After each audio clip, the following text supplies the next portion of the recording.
In a cosy house on a quiet street in the busy city of London, there lived 3 children, named Wendy, John, and Michael Darling.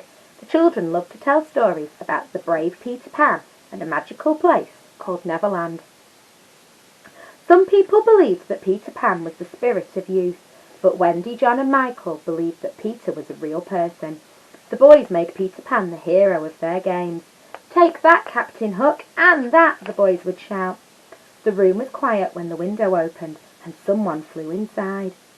It was Peter Pan. Peter and Tinker Bell were searching for Peter's lost shadow.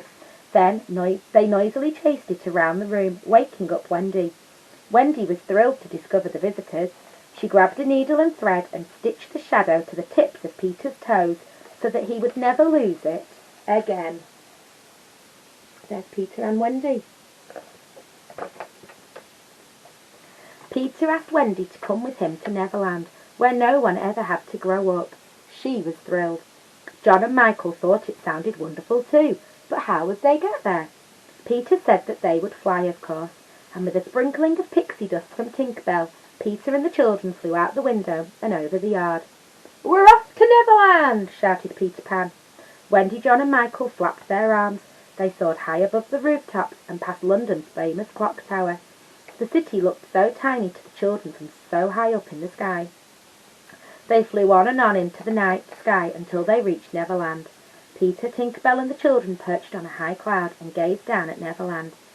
Peter was excited to show them Mermaid Lagoon and Blind Man's Bluff, but there in the waters of Pirates' Cove was the dreaded Captain Hook.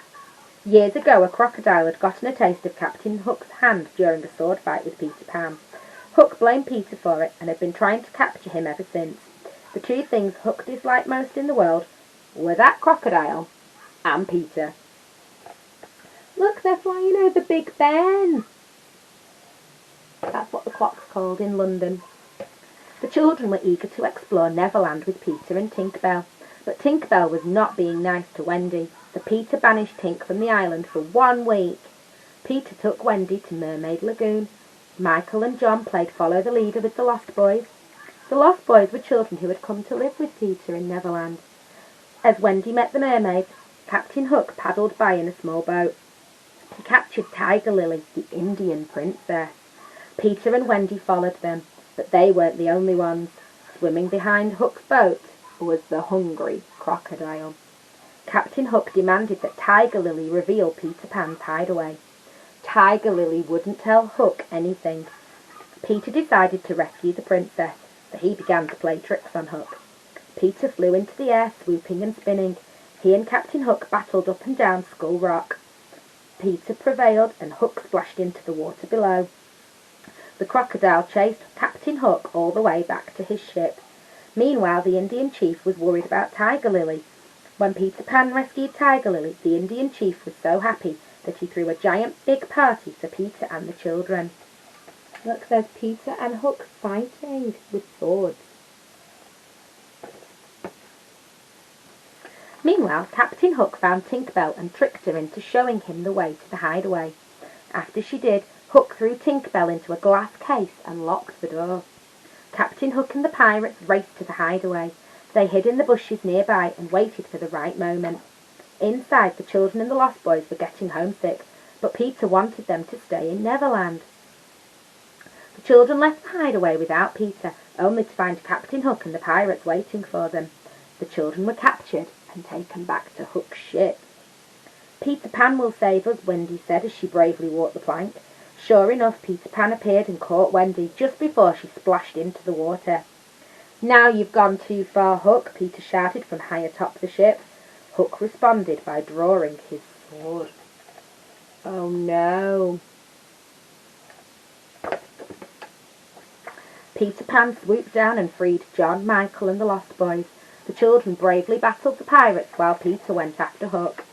The wicked captain waved his hook and chased Peter Pan up and down the ship. "Come back here, you coward," shouted Hook. Peter said that nobody called him a coward and got away with it. He fought Hook with all his might, jumping and jabbing, leaping and lunging. Finally, it was clear that Peter had beaten Hook. Peter was too quick for him. He had Hook cornered. Peter, being the good sport that he was, told Hook that he was free to go. But Captain Hook was a cheater, and he made one last jab at Peter Pan. Hook's feet slipped and he plunged into the ocean below. The captain soon realised that he wasn't alone in the water. The hungry crocodile was waiting for him. It opened its big jaws and swallowed Captain Hook in a single gulp. Captain Hook let out a yell and pushed open the crocodile's jaws from inside its mouth. He ran right back out of its mouth and paddled as fast as he could to get away. Captain Hook raced through the water with the hungry crocodile snapping its jaws behind him. The children laughed and cheered as they watched Captain Hook swim into the distance. Peter Pan had come through and saved the day.